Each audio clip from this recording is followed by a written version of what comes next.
کیسے ہیں آپ سب؟ آج میں آپ کو مضمون ہمارا وطن پاکستان پڑھاؤں گی۔ آئیے پہلا پوائنٹ پڑھتے ہیں۔ ہندوستان میں مسلم دور۔ بر صغیر پاک و ہند ایک وسیع و عریض خطہ تھا۔ یہاں مختلف قومیں حکومت کرتی رہی تھیں۔ 1712 میں اسلام کے مایہ ناز جنرل محمد بن قاسم نے سندھ کو فتح کیا اور یہاں اسلامی حکومت کی بنیاد رکھی۔ رفتہ رفتہ اسلام پورے خطے پر غالب آ گیا اور یہاں مسلمانوں کی ایک مضبوط مرکزی حکومت قائم ہو گئی۔ نمبر 2 پوائنٹ ہے غلامی کا دور۔ اپنوں کی کوتاہیوں اور دشمنوں کی سازشوں کی وجہ سے مسلم حکومت زوال کا شکار ہو گئی۔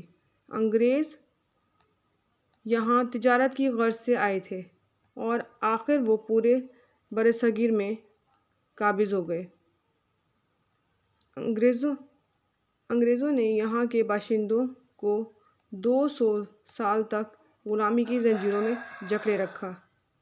غلامی کا یہ دور بدترین دور تھا۔ نمبر 3 پوائنٹ تحریک آزادی۔ آخر مسلمان خواب غفلت سے بیدار ہوئے اور انہوں نے حصول آزادی کی تحریک شروع کی۔ سلطان ٹیپو شہید نے آزادی و حریت کا پیغام دیا تھا۔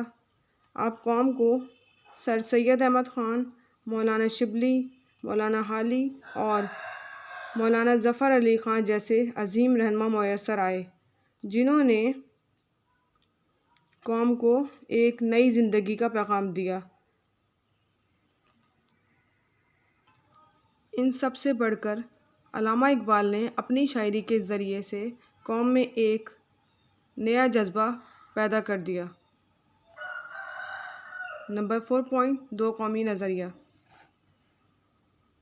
1930 میں الہ آباد کے مقام پر علامہ اقبال نے سب سے پہلے پاکستان کا تصور پیش کیا۔ اسی لیے آپ کو مفکر پاکستان کہا جاتا ہے۔ آپ نے فرمایا کہ جن علاقوں میں مسلمان اپنے مذہب اور روایات کے مطابق زندگی گزار سکیں، اور قائد اعظم نے دلائل سے ثابت کیا کہ مسلمان مذہب، تاریخ، تہذیب، لباس اور زبان غرض ہر لحاظ سے ہندوؤں سے الگ قوم ہیں، پھر دونوں قومیں کس طرح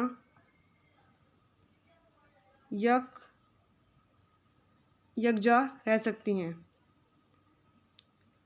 یہی دو قومی نظریہ قیام پاکستان کی بنیاد بنا۔ نمبر 5 پوائنٹ ہے قیام پاکستان کا مقصد۔ علامہ اقبال نے مسلمانوں کو ذہنی طور پر قیام پاکستان کے لیے تیار کیا اور قائد اعظم نے مسلمانوں کی عملی رہنمائی کر کے علامہ اقبال کے خواب کو شرمندہ تعبیر کر دیا۔ 23 مارچ 1940 کو لاہور میں مسلم لیگ کا سالانہ اجلاس قائد اعظم کی صدارت میں منعقد ہوا، جس میں تاریخ قرارداد پاکستان منظور کی گئی۔ قیام پاکستان کا اصل مقصد مسلمانوں کے مذہب اور ان کے قومی وجود کا تحفظ تھا۔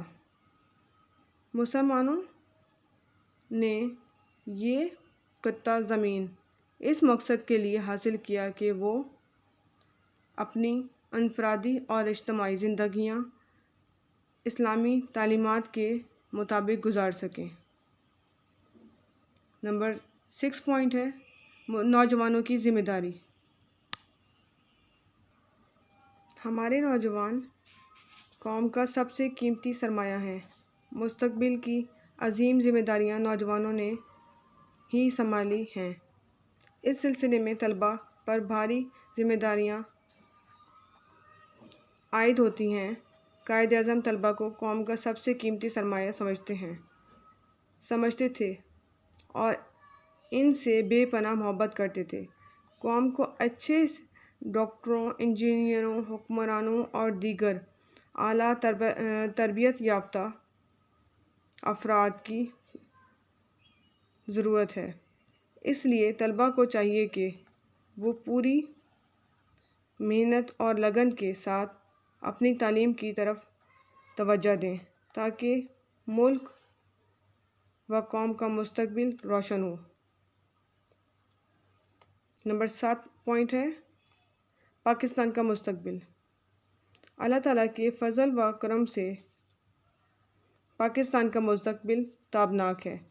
پاکستان اسلام کا قلعہ ہے۔ ہمیں اسلام کے اس قلعے کو ناقابل تسخیر بنانا ہے۔